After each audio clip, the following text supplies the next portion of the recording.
Something snapped in Hollywood the moment Beyoncé let that joke slip. It wasn't loud. It wasn't dramatic.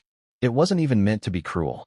But in a room full of A-listers, executives, directors, and people who run the entertainment machine from the shadows, the joke landed like a thunderclap.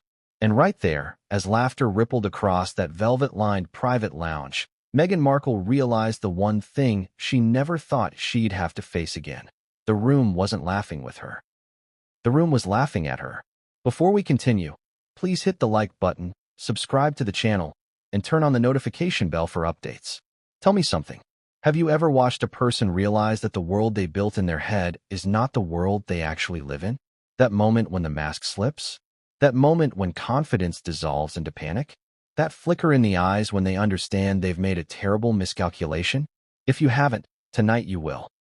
Because this is the story of how Meghan Markle, a woman who once believed she could bend Hollywood to her will, collided with the one person you cannot afford to misread, misunderstand, or underestimate, Beyoncé Giselle Knowles-Carter.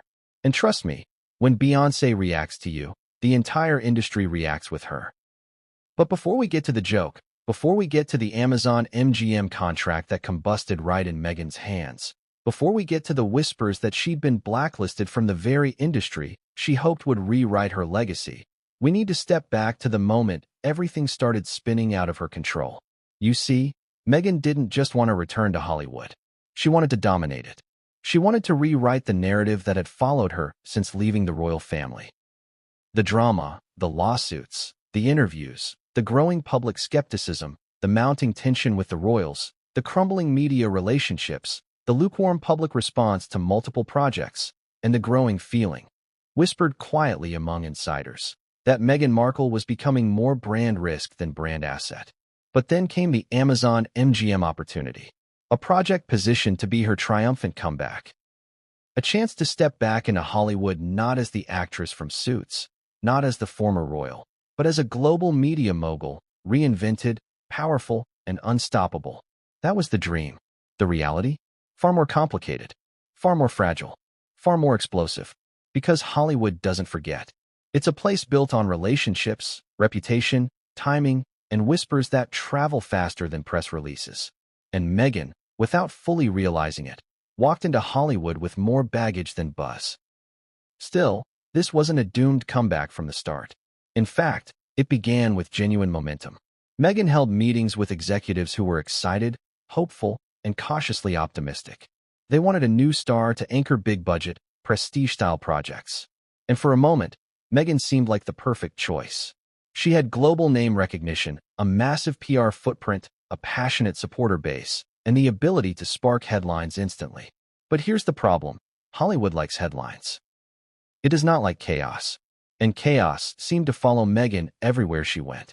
Even so, the Amazon MGM team pressed forward, mapping out the strategy, discussing timelines, building concepts, imagining the marketing push. There were whispers of scripted projects, docuseries ideas, book adaptations, and brand partnerships. Meghan left those meetings feeling confident. No, more than confident. Victorious. She believed she had returned to Hollywood as an equal to the people who once brushed her off. But then came the night that changed everything. A private A-list event. A room full of power players. A rare gathering where everyone present was someone who could pick up the phone and greenlight a career or end one. And in the middle of it all, Meghan Markle. Flawless, camera-ready, determined to prove she belonged. And across the room, Beyoncé. Yes, Beyoncé. The woman whose name alone can shift entire industries. A woman known for precision, discipline, strategy, and silence, until she chooses otherwise. Meghan had always hoped Beyoncé would be her Hollywood ally, her endorsement, her symbol of arrival. After all, they had interacted before. There were texts exchanged. There were public moments where Beyoncé seemed supportive. Meghan believed that meant something deeper. But belief is a tricky thing. Especially in Hollywood, where being seen next to someone doesn't mean you are seen as one of them. That night, Meghan approached Beyoncé with the confidence of someone who thought they were standing on level ground. And maybe, if things had gone differently, if the moment had unfolded another way, the story we're telling today might not exist. But what Meghan didn't realize was that her reputation had already become a private punchline among certain circles. Not because she was disliked, but because she was unpredictable, too hungry for the spotlight, too quick to take offense, too determined to prove herself. And Hollywood loves confidence, but only when it's backed by results. As Meghan approached Beyoncé, Amazon MGM executives watched from across the room. They weren't watching to judge. They weren't watching to gossip. They were watching because Meghan Markle had become their multi-million-dollar investment in progress. They needed her to shine. They needed her to charm. They needed her to navigate the room with the finesse of someone who was about to carry an entire project on her shoulders. Instead, they saw something very different. They saw Meghan trying too hard. They saw her eager, almost desperate, to be embraced by the elite inner circle. They saw forced laughter, uncomfortable pauses, a series of missteps that whispered insecurity instead of confidence. But the real moment, the one that detonated her Hollywood comeback, came when someone in the room made a throwaway comment about celebrity self-importance, overexposure, and the pressure to stay relevant. It wasn't directed at Meghan at all. It was a general joke. But then Beyoncé, with her trademark smoothness and impeccable comedic timing, delivered a line so simple, so sharp, and so effortlessly devastating that the room erupted in laughter. Not cruel laughter. Knowing laughter. Laughter that comes when everyone instantly understands the joke. And who it's aimed at? Meghan froze. Because the joke wasn't subtle. It wasn't vague. And it wasn't deniable. It was a tiny, perfectly crafted jab about people who burn bridges while pretending to be victims. A jab that hit Meghan so directly, so unmistakably, that the air shifted. Even people who weren't looking at her suddenly turned. And Meghan, who spent years learning how to keep her expression flawless in front of cameras, couldn't hide the flicker of shock in her eyes. The room noticed. More importantly, Amazon MGM noticed. Still, Meghan tried to recover. She smiled. She nodded. She attempted a light-hearted comeback, something to smooth the moment over. But her response, sharp, defensive, poorly timed, fell flat. It wasn't charming. It wasn't funny. It wasn't graceful. It was uncomfortable. And someone caught it. 11 seconds. That's all it took. Someone recorded her reaction. Meghan's strained smile. Her curt response. Her tone that carried more irritation than wit. No context. No explanation. Just those 11 seconds. That clip wouldn't be leaked publicly. No. Hollywood is far more discreet. But it circulated quietly among executives. Among insiders. Among people who suddenly began asking, is Meghan Markle more trouble than she's worth? But here's the part that no one told Meghan that night. Amazon MGM was already having doubts. The Beyoncé incident only confirmed what they had started to fear. Meghan's brand wasn't stabilizing. It was destabilizing. Her public image wasn't improving. It was deteriorating. And worst of all, for a studio poised to invest millions, Meghan seemed unable to read the room. That night became the turning point. The domino that sent every other domino crashing in slow motion. One meeting after another grew tense. One conversation after another raised concerns. Executives began asking hard questions. Risk assessments were updated. Marketing teams grew hesitant. And Meghan, unaware of the full storm brewing behind the scenes, continued pushing forward, believing that her Hollywood reinvention was on track. Believing that Beyoncé's joke was just a harmless moment. Believing that the Amazon MGM deal was secure. But the truth was far more explosive. Because the cancellation wasn't sudden. It was inevitable. And by the time Meghan realized what was happening, the contract was already collapsing like wet paper. But what came next would change everything. And no one saw it coming. What if the biggest downfall doesn't come from an enemy, but from a plan that was never as strong as you thought it was? What if the blueprint you believed would elevate you to the top of Hollywood was actually the one pulling you down, piece by piece, without you realizing it? That's exactly where Meghan Markle found herself long before Beyoncé's joke, long before Amazon MGM walked away, long before the whispers of a Hollywood blacklist began circulating behind velvet curtains and tinted conference room glass. Her downfall didn't begin when Beyoncé laughed. It began the moment Meghan decided she was ready to run Hollywood. Tonight, we peel back the curtain on Meghan's so-called master plan. A plan that looked brilliant on paper, glowed with optimism in her head, and shimmered with possibilities, until reality hit like a wall of cold water. You're about to see the strategy Meghan believed would crown her as an unstoppable Hollywood powerhouse, and why the foundations of that plan were already cracked from the beginning. So let's step right into it. Because Meghan's Hollywood return wasn't improvised. It wasn't accidental. It wasn't even spontaneous. It was mapped, drafted, redrafted, strategized, focus grouped, whispered about, reshaped, edited, and polished until she believed she had crafted an unbeatable path back to the top. But here's the twist. What Meghan thought was a master plan was actually a mirror reflecting her blind spots.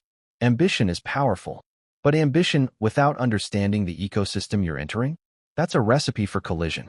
Let's dive into the beginning, the spark. Because Meghan's plan started long before the Amazon MGM contract, long before the Oprah interview, long before the Spotify conversations. It began the moment she stepped away from the royal family and realized something she had never allowed herself to admit before. Without Hollywood, the narrative wasn't complete. Leaving the royal institution made her iconic. But re-entering Hollywood? That would make her legendary. Or so she believed. The blueprint was simple in Meghan's mind. Return to familiar territory, leverage global fame, and transform that into a multimedia empire. A clever idea, on paper. And in fairness, many people would have attempted the same. Think about it. She had the global spotlight, millions of followers hanging on to her every move, and a name that could command headlines on demand. Most people would kill for that kind of power. But power is only power when you know how to use it. So what did Meghan do first? She built her core narrative. Every Hollywood comeback needs one. A defining story arc. A transformation tale. A hero's journey. Meghan's team framed hers as a rebirth. Reinvention. A phoenix rising from the ashes of royal mistreatment and tabloid cruelty. A woman who had been wronged and was now reclaiming her truth. The story was compelling, emotional, and deeply strategic. But it had a weakness. It relied heavily on sympathy, not strength. Hollywood admires resilience, yes. But it worships unshakable confidence, relentless work ethic, and undeniable talent. Sympathy is fleeting. Respect is permanent. And Hollywood didn't see Meghan as a powerhouse talent. They saw her as a polarizing figure who generated more controversy than consistency. But Meghan didn't see that. In her mind, the world was ready for her comeback. Ready to embrace her as a producer, a creator, a cultural force. And she believed the industry would accept her because she assumed her fame alone granted her access. Have you ever believed something so intensely that you forget to check whether it's actually true? That's what happened here. Because behind closed doors, Hollywood execs didn't see Meghan the way she saw herself. They saw a beginner trying to play at the level of titans. They saw someone who wanted creative control without the track record to justify it. They saw someone who was convinced she was already on the same tier as Oprah, Beyoncé, Shonda Rhimes, Ava DuVernay, Reese Witherspoon, and other women who spent decades building empires brick by brick. Meanwhile, Meghan expected shortcuts. Because fame feels like a shortcut. So the next part of her master plan? Partnerships. Real ones. Reach for big studios. Not streaming deals with throwaway content. Not small-scale lifestyle projects. Meghan wanted prestige. Power. Distribution reach. She zeroed in on Amazon MGM, the type of studio that could not only fund her vision, but validate her in the eyes of the industry. She came in confident. Too confident. She believed the studio needed her more than she needed them.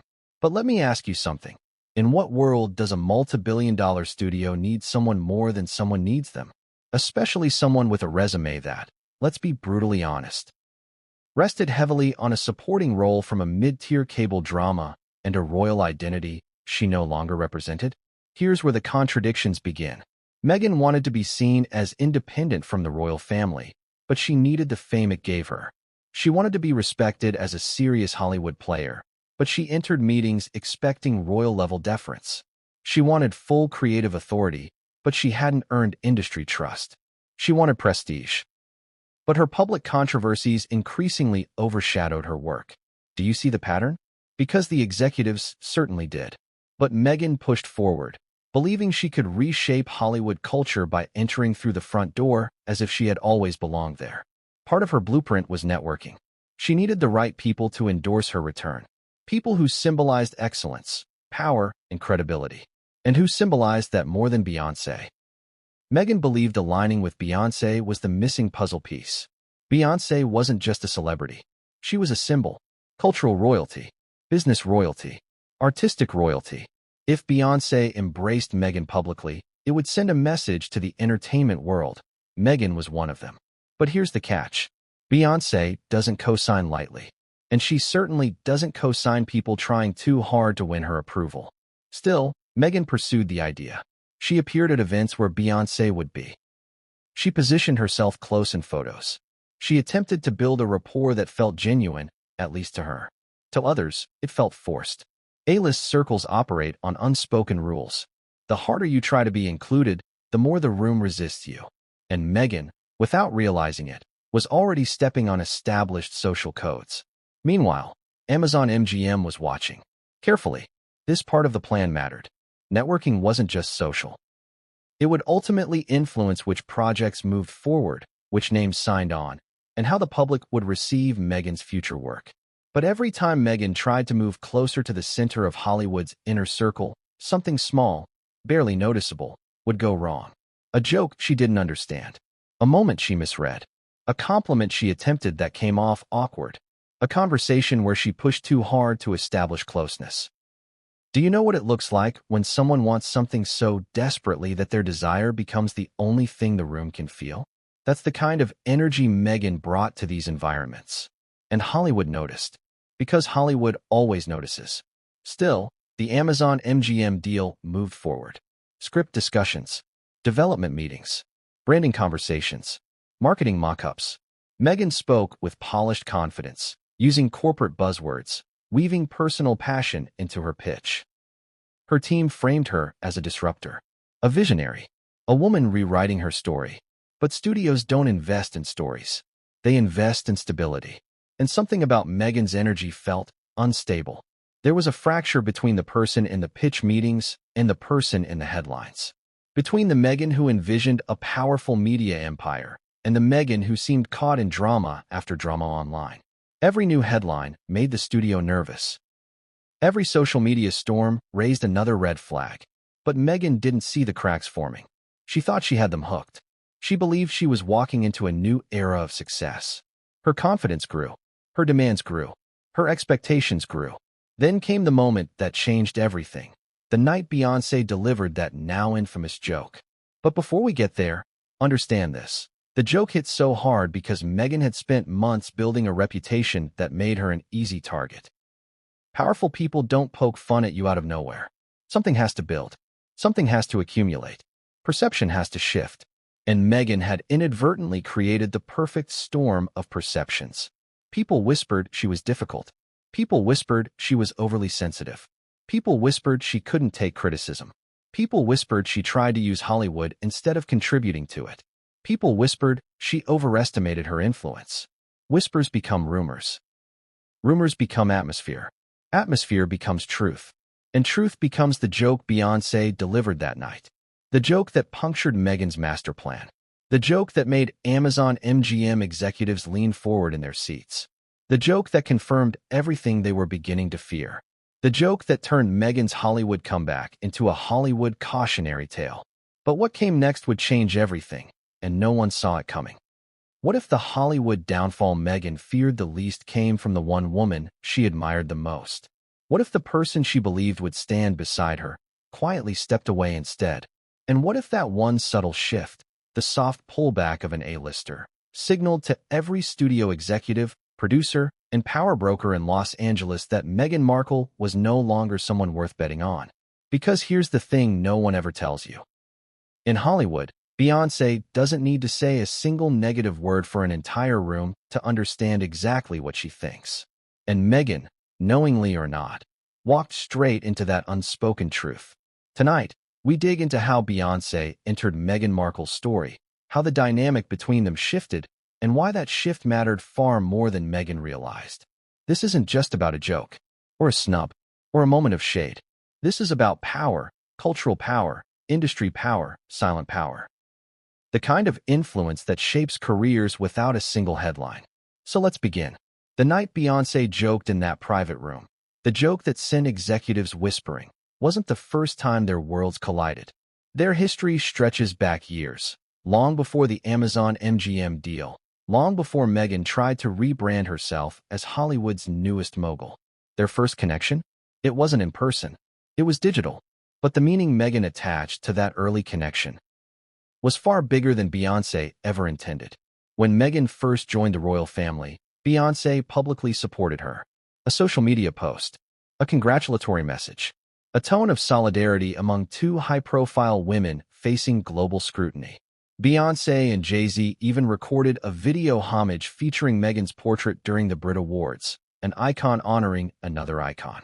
To Meghan, that moment meant she had an ally. To Beyoncé, it was a gesture, kind, symbolic, supportive, but not personal. This is where the misunderstanding began. Meghan thought Beyoncé's support meant closeness. But Beyoncé's orbit doesn't work like that. A social moment isn't a friendship. A text message isn't a bond. A photo doesn't mean entry into the inner circle. Hollywood has layers, deep, impenetrable layers. And Beyoncé sits at the core of those layers, surrounded by people who earned their way in through years of flawless professionalism, impeccable reputation, and uncompromising discipline. Meghan? She had none of that. But she believed she had Beyoncé. And that belief shaped the next stage of her Hollywood master plan. She started referencing Beyoncé in meetings, mentioning her in interviews, framing herself as a peer in the cultural conversation. To Meghan, Beyoncé was the symbol of everything she wanted to become: powerful, admired, respected, and untouchable. But there's a massive contradiction hiding in plain sight. Beyoncé built her empire with silence. Meghan built hers with exposure. Beyoncé disappears for years. Meghan gives interviews. Beyoncé controls every image that escapes into the world. Meghan relies on media coverage. Beyoncé climbs quietly. Meghan climbs loudly. These contradictions didn't just define their differences. They foreshadowed the collision that was coming. But the real moment Beyoncé truly entered the story happened well before the joke, about 6 months before the cancellation. And it happened at an event Meghan never should have walked into the way she did. A private soiree in Beverly Hills. The type that isn't advertised, isn't posted online, and isn't photographed. No hashtags. No paparazzi. No tabloids. These are gatherings where billionaires relax, where executives whisper deals, where A-listers exhale, and where newcomers are tested, quietly, discreetly, without them even realizing it. Meghan was invited. Or rather, Meghan was allowed to attend. A big difference. Her presence wasn't a statement of acceptance. It was a chance, a test, an opportunity to show Hollywood that she could play in the big leagues without creating drama or drawing too much attention. But Meghan walked in ready to prove something. And when you walk into a room with something to prove, the room instantly feels it. Inside that lounge, draped in gold light and soft jazz, Beyoncé stood in the center. Relaxed, elegant, radiating a presence that made everyone else feel like supporting cast. And this is where Meghan made mistake number one. She approached Beyoncé immediately. Now you might ask, isn't that normal? Isn't that respectful? Doesn't everyone want to talk to Beyoncé? Yes and no. Because Beyoncé has a silent perimeter around her. A social buffer. People don't rush her. Conversations happen organically, not aggressively. And those who understand Hollywood etiquette know that standing back isn't disrespectful. It's a sign of sophistication.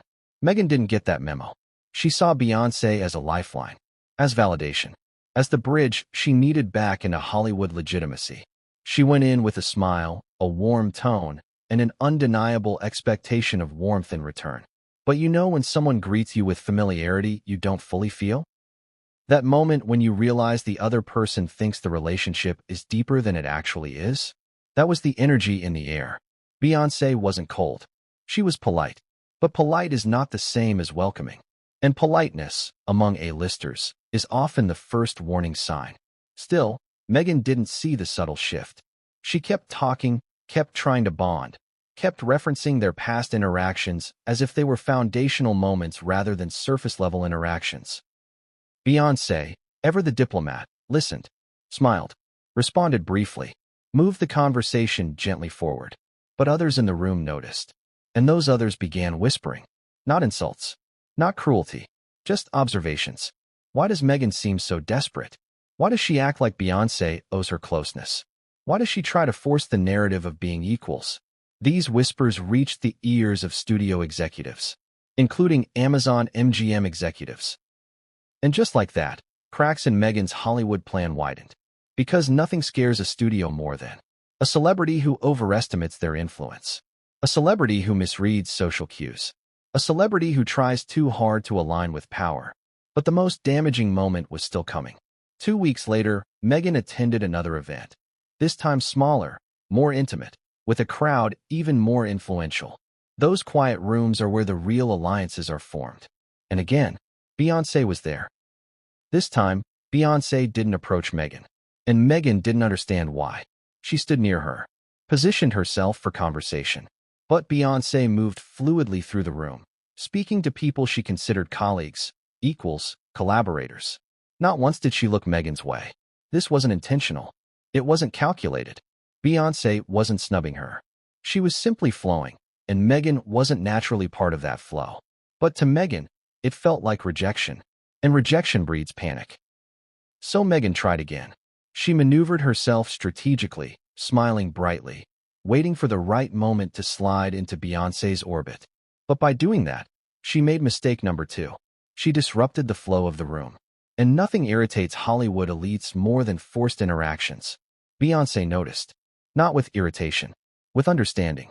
She had seen this pattern before. Celebrities who try to leverage her image, her presence, her name, rather than building their own lane.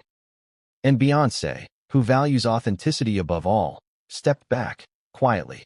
This is where the distance began. Not hostility, not conflict, just distance. And Hollywood saw it. Because when Beyoncé steps back, people notice. When Beyoncé doesn't pull someone in, the room adjusts. When Beyoncé isn't enthusiastic about someone, the whisper network ignites. And that whisper network got louder. But the real turning point, the moment Beyoncé's role in Meghan's story became irreversible, happened at the event where the joke dropped. The infamous night. Before the joke, the energy was already strained. Meghan had arrived with the air of someone trying to make a comeback moment happen. Beyoncé arrived like someone who didn't need anything from anyone. Meghan tried to position herself near Beyoncé again. But the room had shifted. Beyoncé's circle subtly tightened, and Meghan stood just outside the perimeter. That's when someone made a comment about celebrities reinventing themselves. Innocent. Light. Not aimed at anyone. Then Beyoncé, with perfect comedic timing, delivered a line that wasn't harsh, but wasn't harmless. A line that questioned authenticity. A line that hinted at performative reinvention. A line that cut straight through the room and made everyone glance at Meghan. It wasn't the joke that hurt Meghan. It was the truth inside it. And Beyoncé knew it. She didn't say Meghan's name. She didn't need to. Power doesn't point fingers. Power implies. Hollywood understood the implication. Amazon MGM understood it even more. And Meghan? She felt the sting before the laughter died down. But what happened after the laughter, what Meghan said next, would ignite a chain reaction that not even Beyoncé saw coming. And what came next would change everything, and no one saw it coming. Have you ever watched a room freeze? Not because something catastrophic happened, not because someone screamed or threw a drink or flipped a table, but because one person said the wrong thing to the wrong person at the wrong moment. That's what happened the night Meghan Markle walked straight into the most uncomfortable interaction of her Hollywood comeback and didn't realize until it was too late that every major executive in the room had seen it. You remember where we left off. Beyoncé's joke landed like an earthquake.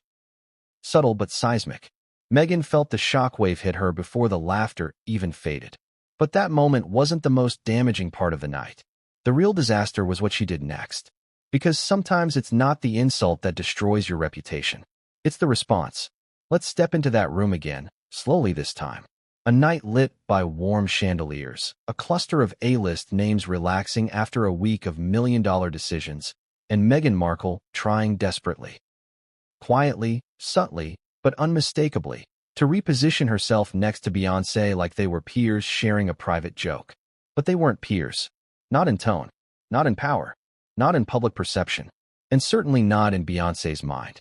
Still, Meghan leaned in with a smile that didn't quite reach her eyes. You know that tight, strained smile you use when you try to pretend you're not insulted? That's the smile. Executives saw it. Other celebrities saw it. Assistants standing against the wall saw it. And Meghan saw them seeing her, which made her even more tense.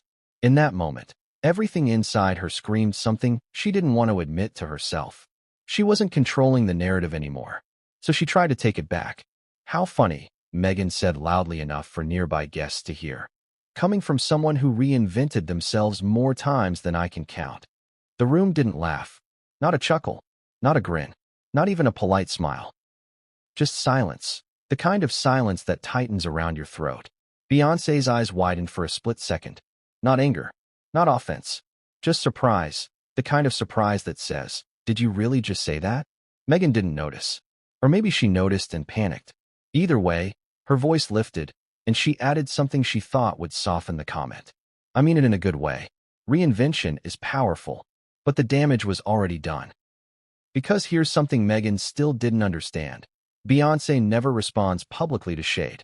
And she never, ever banters with people trying to save face. That's not her world. That's not her energy. Beyoncé operates with a level of composure that has no room for chaotic improvisation. So Beyoncé simply turned away. Gracefully, smoothly, politely. And that was the moment that ended Meghan's ability to pretend nothing had happened. Because turning away from someone of Meghan's social status at an event like this, in front of executives, producers, and tastemakers, wasn't accidental. It was a message, and Hollywood heard it like a megaphone. Meghan's face froze as Beyoncé shifted her attention to someone else, a producer, a director, a real industry heavyweight. No one swooped in to rescue Meghan. No one softened the blow. No one laughed to ease the tension. She was just standing there, alone. Now pause a second and imagine being Meghan in that moment. Imagine believing Beyoncé was your ally, your connection, your silent endorsement, only for her to turn her back on you in a room that feeds on social hierarchy. Meghan felt the humiliation rising, and humiliation does something poisonous to people. It makes them desperate. Desperation is what pushed her into mistake number 2, the moment that would spread through Hollywood faster than any tabloid headline. She tried to recover the room. She raised her voice slightly, addressing no one in particular, pretending she was telling a story rather than responding to Beyoncé's shade. "You know, it's funny," she began. "People always expect me to just smile and nod. But sometimes I like to clap back." Her tone was playful, or at least she wanted it to be. But her voice was tight, brittle, the kind of tone people recognize instantly as insecurity masquerading as confidence. A few guests glanced at each other. Not mocking, not rude, just knowing. Meghan continued rambling, adding unnecessary sentences, trying to mask the embarrassment with a story that had no punchline. She kept going, filling the silence, filling the tension, filling the awkwardness. And that's when it happened. Someone recorded her. Not maliciously, not intentionally, but because people record everything now. Small clips, quick snapshots, tiny moments they think are insignificant until they aren't. 11 seconds. That's all it took. A short video of Meghan rambling, trying to look composed, trying to act unfazed, while Beyoncé calmly turned away and moved into another conversation. No context, no backstory, just raw awkwardness. Within hours, that clip circulated privately among elite circles. Within days, it reached executives. And within weeks, it made its way to people at Amazon MGM. Now here's where it gets interesting. The clip was never leaked publicly. It never hit TikTok. It never hit Twitter. It never hit tabloids. Hollywood keeps its secret secret. But just because something isn't public doesn't mean it isn't damaging. That 11-second clip confirmed everything executives were already whispering. Meghan is unpredictable. Meghan is insecure. Meghan is reactive. Meghan crumbles under pressure. Meghan cannot command a room. For a studio about to invest millions into a Meghan-led project, this wasn't a red flag. It was a siren. But let's zoom out. Why did this tiny, insignificant moment matter so much? Because Hollywood is a perception-based industry. And perception isn't shaped by your resume. It's shaped by how you behave around the people who run things. If you crumble in front of Beyoncé, how will you handle investors? If you panic in a small room, how will you lead a global project? If you misread one social cue, how many others will you misread? Amazon MGM didn't like those questions, and Meghan didn't like the answers. But the night had one more twist, the one she never saw coming, the one that slipped under the radar until it detonated her Hollywood return from the inside. Because while Meghan was standing there, struggling through her flustered recovery, someone else in the room was watching her closely. Not Beyoncé, not the joke teller, not the assistants. Amazon MGM executives. And what they saw wasn't a star. It was a risk. Meghan finally excused herself from the circle and stepped away, trying to regain composure. She smiled at people passing by. She held her drink carefully. She tried to pretend she wasn't unraveling inside. But this is where things got worse. Because when Meghan stepped away, the room talked. Not loudly, not rudely, but enough. Was she okay? That was uncomfortable. She took that personally. She shouldn't have said that to Beyoncé.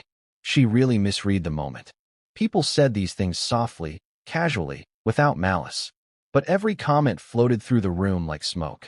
Thick, lingering, impossible to ignore. And executives breathed it in. One Amazon MGM executive leaned toward another and whispered something that would later echo in every internal meeting about Meghan. She's not ready. Not ready for the pressure. Not ready for the spotlight. Not ready for the leadership role she wanted. Meghan had walked into the event trying to prove she belonged. Instead, she proved the opposite.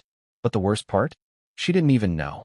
She left the event thinking she had recovered, thinking her small comeback story softened the awkward moment, thinking she had salvaged her dignity.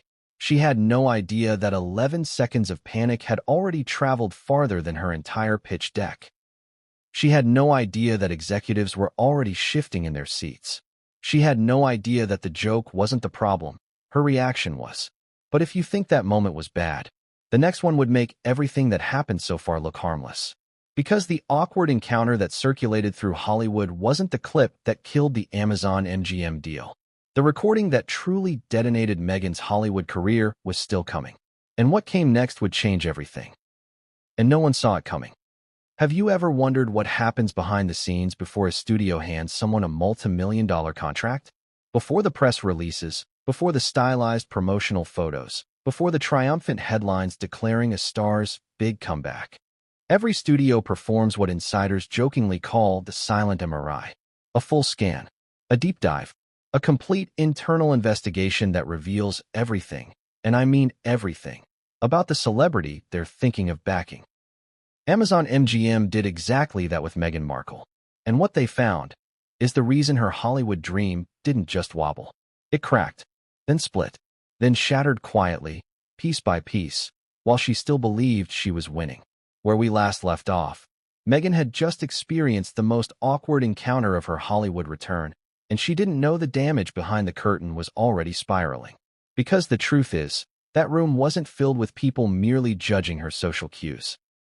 It was filled with people studying her, assessing her, evaluating whether she could anchor a high-budget project without imploding under pressure. And after that night, Amazon MGM moved from optimistically cautious to deeply concerned. That's when the investigation began. Not publicly, not formally, not with meetings that said reputation audit in the subject line. No, Hollywood's most important decisions are made in whispers, not memos. Executives don't order a report. They ask for a favor. They make a call. They ask someone they trust. What do you know about Meghan? What's she like to work with? What are we missing? And the answers that came back weren't what Meghan wanted anyone to hear. Let's go step by step into that investigation. Because tonight, you get to see exactly what Amazon MGM discovered, why it terrified them, and how Meghan's reputation, the one she thought she had the power to reinvent, became the very thing that cost her everything. The first question the studio asked was simple. Is she stable enough to carry a major project? A fair question, a strategic question, a neutral question. But the answers weren't neutral. Because stability isn't about mental health. It's about reliability, consistency, professionalism, predictability. Can she be trusted to show up on time, follow direction, collaborate without conflict, and avoid drama that could overshadow the project? The first person Amazon MGM contacted was a former producer who had interacted with Meghan before her royal life. His response was short, cautious, and alarming. Talented, but demanding. Sensitive to criticism. Easily upset. The third phrase was the one that stuck. Easily upset. It matched everything they had just witnessed at the Beyoncé event. But the studio needed more, and their next source didn't hesitate. A former network staffer wrote, "She's charismatic on camera, but very reactive off it. Small comments become big problems." That line hit executives in the chest. Because if you're putting millions behind someone, you need to know they can handle pressure, and pressure is something Meghan had shown she struggled with. But the deeper Amazon MGM dug, the darker the answers became. They found former assistants who whispered about unpredictability. They found PR specialists who admitted Meghan often resisted advice. They found an industry consultant who said, "She doesn't just burn bridges. She sets fire to the forest and wonders why no one will cross it to find her." That quote circulated through Amazon MGM like a warning printed in bold red ink. But this was just the beginning. Next, the studio investigated Meghan's public persona versus her private behavior. This contrast matters more than most outsiders realize. In Hollywood, consistency is the currency that buys trust. If your public persona doesn't match your real behavior, it becomes a liability. So what did Amazon MGM find? A pattern. A big one. Meghan's public image was built on activism, compassion, empowerment, and empathy. But multiple insiders described the opposite. Tension, defensiveness, control issues, a tendency to interpret every disagreement as a personal attack. One producer summed it up bluntly. Working with her feels like stepping on thin ice. Executives paused at that line. Thin ice. That meant risk. That meant volatility. That meant PR nightmares. But the biggest red flag wasn't even about Meghan herself. It was about something Meghan carried, wherever she went, like a storm cloud. Drama. Not regular drama. High-intensity drama. PR-level drama. Global tabloid drama. Drama that became headlines whether she wanted them or not. Drama that overshadowed the work. Hollywood can tolerate a lot, but it cannot tolerate a star who becomes bigger than the project, in the wrong way. Amazon MGM was forced to confront a brutal truth. Every project Meghan had touched in recent years became about Meghan, not the project. Interviews turned into royal confessions. Documentaries turned into revenge arcs. Podcasts turned into personal venting sessions. And the studio asked itself, does Meghan want to create content or settle scores? No one had an answer, which terrified them even more. And then came the question studios rarely ask, but Amazon MGM had to. What happens if this deal turns into a scandal? Because scandals happen. But studios prefer scandals they can predict. Meghan's scandals weren't predictable. They were explosive, polarizing, uncontrolled. And worst of all, Meghan herself often fueled them. Not intentionally, but emotionally, impulsively, defensively. It wasn't just the media spinning narratives. Sometimes Meghan spun them herself. Executives took a step back, metaphorically and literally. They wanted to believe in her. They wanted to root for her. They wanted a strong comeback story. Hollywood loves a comeback story. But her history painted a picture that made executives uneasy. Still, the investigation continued. The next step, Meghan's relationships with other celebrities. This category was supposed to help. It did the opposite, because Meghan's recent high-profile connections were limited and strained. Katy Perry? Awkward tension after comments about Meghan's wedding dress. Serena Williams? Once close, now distant. A soft pullback noticed by insiders. George and Amal Clooney? Friendly, but not closely aligned. The Obamas? Supportive at first, but the relationship no longer seemed warm. And Beyoncé? Well, you already know how that went. Amazon MGM began asking the most devastating question a studio can ask about a celebrity. Does she have any strong, stable, long-term allies in Hollywood? The answer was no. And that wasn't just concerning. It was damning. But the next revelation was the one that made Amazon MGM executives completely rethink the deal. Because the studio didn't just investigate Meghan's past. They evaluated her future. They asked top strategists and media analysts, what direction is Meghan's brand heading? The overwhelming answer was, down. Too much controversy. Too much backlash. Too much fatigue. Too much narrative repetition. Too much unpredictability. One strategist wrote something that chilled executives. The public empathy she once had evaporated. Her brand is becoming more grievance than growth. That line triggered an emergency internal meeting. Amazon MGM had to ask themselves a question they never expected to ask. Are we about to invest in a fading star? That's when the Beyoncé clip quietly entered their inboxes. 11 seconds. The final piece of the puzzle. The piece that confirmed every fear, every doubt, every whisper. The clip showed a flustered Meghan, a defensive tone, a desperate attempt to reclaim dignity, a glaring misunderstanding of power dynamics in the room. The executives didn't judge Meghan for being human. They judged her for being impulsive. Because impulsive people burn millions. Impulsive people cause delays. Impulsive people clash with directors. Impulsive people sabotage promotions. Impulsive people create PR disasters that overshadow entire projects. Amazon MGM realized something painful. Meghan wasn't ready for the role she wanted. Not yet. Maybe not ever. Not in the way she envisioned. But despite all these red flags, the studio didn't cancel the deal immediately. No, they scheduled one final internal discussion. One meeting that would determine Meghan's Hollywood fate. But that meeting would not go the way Meghan ever imagined. Because while executives were preparing to discuss concerns, a new recording surfaced. A recording far worse than the Beyoncé incident. A recording that would blow the entire deal apart. And what came next would change everything, and no one saw it coming. What if one sentence, just one, could collapse a multi-million-dollar Hollywood deal? What if a single line buried inside a private email, never meant for public eyes, suddenly detonated everything a celebrity had been building? Because that's exactly what happened behind closed doors at Amazon MGM, and Meghan Markle had no idea the bomb had already gone off. Tonight, we dig into the email that changed everything. Where we left off, Amazon MGM had secretly launched an internal investigation into Meghan's reputation. They were concerned, suspicious, uneasy, but not ready to pull the plug. Not yet. They wanted one more meeting, one more conversation, one more chance to see if they could move forward with her.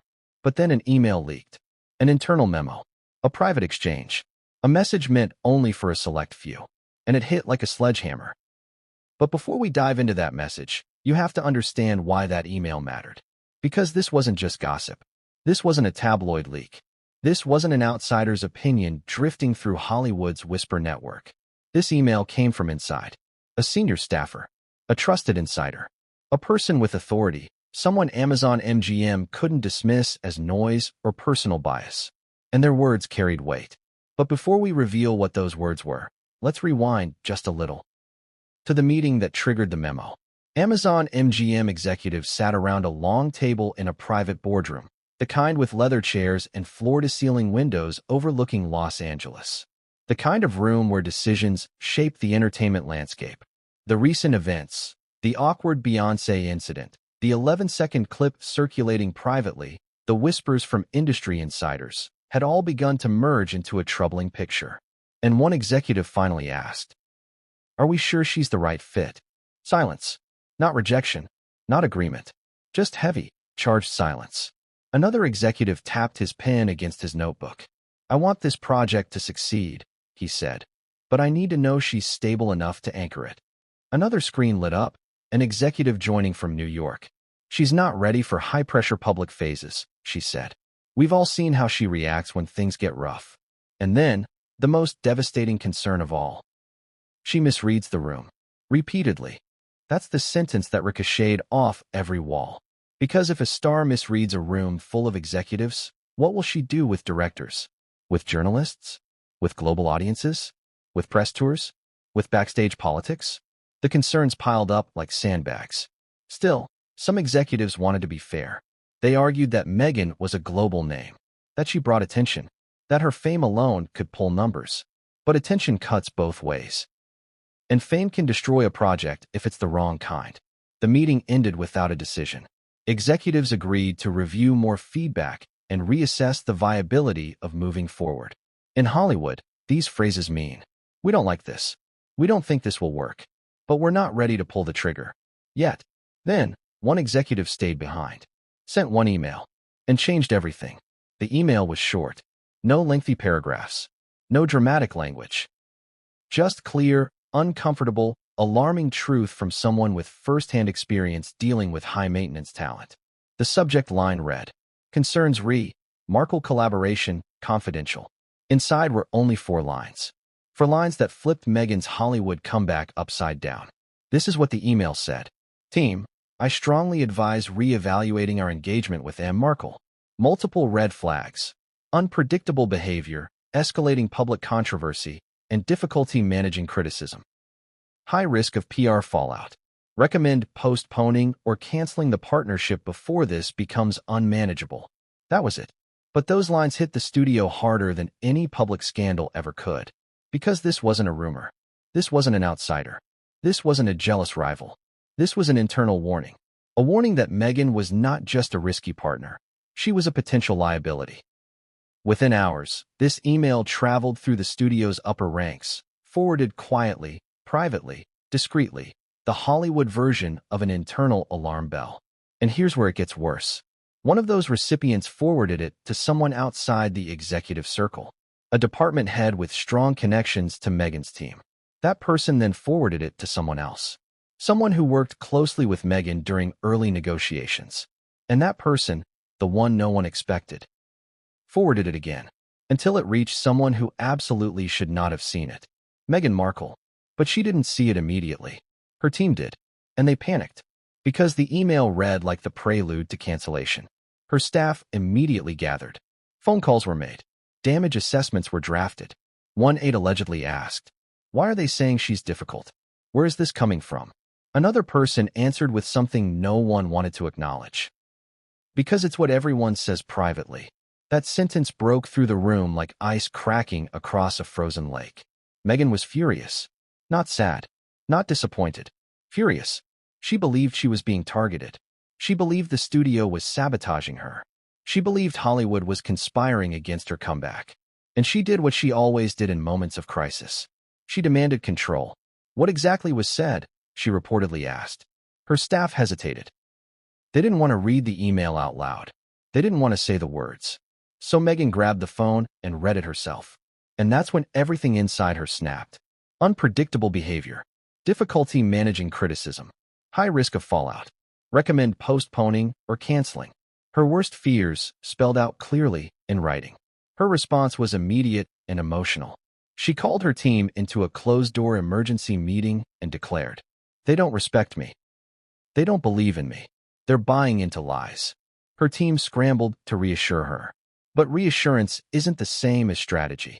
And Meghan needed strategy. She ordered her team to fix it, to reach out to Amazon MGM, to clarify misunderstandings, to salvage the deal. But there was a problem. Amazon MGM had already seen something even worse than the email, something Meghan didn't know existed. Because while she was reading the leaked memo in shock, the executives were already analyzing a second piece of evidence, a new internal recording. A recording far more damaging than the Beyoncé incident. A recording that would send the studio into full-scale crisis mode. But before we get to that, let's return to the email's impact inside Amazon MGM. When executives saw their colleagues' concerns, they didn't dismiss them. They amplified them. One wrote, "This aligns with what we observed last week." Another, "I agree. Too many inconsistencies." Another, "Proceed with caution.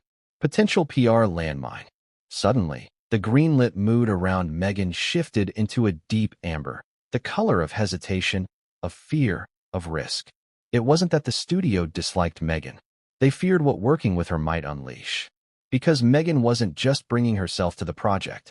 She was bringing global tabloid scrutiny, royal controversy, family drama, unpredictable interviews, agenda-driven commentary, and a history of narrative shifting. In the entertainment industry, consistency is stability. But Meghan's image? Constant motion, constant headlines, constant explosions. Amazon MGM needed predictable. Meghan brought unpredictable. This email forced them to ask the question no studio wants to ask mid-deal. Do we walk away now, or wait for the disaster? Hollywood doesn't like waiting for disasters. They act early, even quietly. But Meghan refused to go down quietly. She composed a message to her team. We need to reshape the narrative. Immediately. But she didn't know that narrative was already shaped. Not by her, not by her PR advisors, not by journalists, but by one recording that was about to hit Amazon MGM's highest offices. A recording that would make the Beyoncé clip look harmless. A recording that would turn internal concern into internal panic. A recording that would push Amazon MGM from evaluating risks to cut ties before this explodes. And what came next would change everything, and no one saw it coming. What if one joke, soft, subtle, barely louder than the clinking of champagne glasses, could shift the power balance in an entire room? What if a single line from one of the most influential women in entertainment became the domino that sent an entire multi-million-dollar deal crashing to the ground? Because that is exactly what Beyoncé's joke did. And tonight, you're going to see why. Where we last left off, Amazon MGM had just been rocked by a leaked internal email warning that Meghan Markle was a high-risk collaborator. While Meghan's team scrambled to control the narrative, something far more devastating was already unfolding behind the scenes. A second recording, was about to reach Amazon MGM executives. But before we get to that recording, you need to understand the moment that triggered it. Beyoncé's joke. The joke that everyone in the room still remembers. The joke that no one will repeat on the record. The joke that spread through Hollywood like perfume on silk, quietly, potently, unmistakably. To understand its impact, you have to understand exactly where, how, and why it happened. Let's step into the room. Imagine a private rooftop event overlooking Los Angeles. The kind of exclusive party where everyone present is either a powerhouse or directly connected to one. Warm lights, soft music, a gentle breeze drifting across the terrace, and a cluster of the most recognizable faces in the world standing in tight conversational circles. This wasn't a red carpet event. No cameras, no press, no publicists hovering nearby. Just Hollywood's elite, the ones who shape cultural tides and control entertainment destinies with a handshake. Beyoncé entered quietly. No fanfare, no grand entrance, just presence. And trust me, Beyoncé's presence hits a room like a gravitational force. People don't turn their heads because they're told to. They turn because the air changes when she appears. Meghan noticed her instantly. Of course she did. She had spent months trying to anchor herself to Beyoncé's orbit, publicly, privately, symbolically. She saw Beyoncé as the endorsement she needed, the ally she wanted, the validation she craved. But tonight, Beyoncé was not in performative affirmation mode. She was in observing the room mode, and that makes her even more powerful. Now, before the joke, the room was buzzing with normal Hollywood banter. Upcoming releases, award season predictions, creative collaborations, industry dilemmas that never make their way to the public. But then the conversation turned to the subject of celebrity reinventions. A harmless topic for everyone except Meghan. A famous actor joked, "Seems like every week someone's reinventing themselves." A director added, "Reinvention is fine. But reinvention without self-awareness? That's when things get messy." The group laughed softly. Meghan stood at the edge of this circle, smiling politely, a smile people later described as tight and forced. Then someone said, "It takes real honesty to reinvent yourself the right way." That's when Beyoncé spoke. She lifted her glass slightly, gave the smallest laugh, and said, "Some people reinvent themselves every month, but somehow they're always the victim." The group burst into laughter. Not loud, roaring laughter, but quiet, knowing laughter. The dangerous kind. And Meghan knew instantly. The joke was about her. She felt it hit her chest before the room even reacted. People glanced her way. Some subtly, some obviously, some pretended not to. And Beyoncé? She didn't look at Meghan. Not once. Because Beyoncé didn't need to. The implication was enough. That's the thing about powerful people. They don't aim their words. Their words aim themselves. Now pause here. Let me ask you something. What would you do if Beyoncé, cultural royalty, industry perfectionist, widely respected icon, delivered a joke like that about you in front of the most influential people in Hollywood? Would you laugh? Would you stay quiet? Would you walk away? Would you pretend you didn't hear it? Meghan did none of the above. She chose the worst option possible. She tried to clap back. She tried to challenge the joke. She tried to match Beyoncé's wit. She tried to appear unfazed, confident, unbothered. But confidence forced is confidence lost. Because in her panic, Meghan made the moment 10 times worse. She said something, and this is the phrase that became infamous in private circles. She said, "Well, if reinvention is the issue, I guess some people should thank me for making it popular. The joke didn't land. It crashed. It burned. People didn't laugh. They swallowed. A few exchanged glances. And Beyoncé, with the grace of someone who knows her power, turned away without acknowledging the comment. She didn't scowl. She didn't glare. She didn't confront. She simply turned. And in Hollywood, that turn was louder than a slap. It was Beyoncé's way of saying, "This conversation is beneath me." Now imagine being Meghan, standing there, feeling eyes on you, feeling heat rise in your face, feeling your own attempt at humor crumble in your hands. And then, someone recorded it. Not with malice. Not for scandal. Not for tabloids. Someone simply captured an 8 to 10-second clip of Meghan delivering the failed comeback, with Beyoncé turning away. That clip spread through private circles even faster than the first clip, and it caused a problem no PR team could fix. It proved Meghan could not handle pressure. It proved she was overly reactive. It proved she misread power dynamics. It proved she didn't understand Hollywood hierarchy. And Amazon MGM executives saw it. Some gasped. Some laughed uncomfortably. Others shook their heads. But the reaction that mattered most came from the head of development, who reportedly said, "If she reacts like this over a harmless joke, how will she react when critics attack the project?" This wasn't an insult. It was a legitimate concern. Studios need resilience from their stars. Not fragility. Not defensiveness. Not impulsive emotional responses. And Meghan had displayed all three, with Beyoncé as the witness. But the worst part wasn't the joke. It wasn't her comeback. It wasn't Beyoncé turning away. It was what happened moments later. Meghan tried to laugh it off. She tried to act casual. She tried to salvage the moment by talking louder, smiling harder, gesturing more. And in doing so, she drew attention to the moment she should have hidden. People drifted away. The circle shifted. And within 5 minutes, Meghan was standing alone. Again, the same isolation she felt earlier reappeared. Only this time, it felt permanent. Executives whispering. Celebrities glancing. Assistants texting. The air thick with judgment. Meghan knew she'd lost the room. But she didn't know she'd also lost something far bigger. Her leverage. Because when Beyoncé distances herself from you, Hollywood follows. And that's exactly what happened. The joke became a quiet legend. A whispered anecdote. A private warning passed from agent to agent. From executive to executive. From producer to producer. Did you hear what Beyoncé said about Meghan? Did you see the clip? Did you hear how she reacted? One insider put it best. It wasn't the joke that ended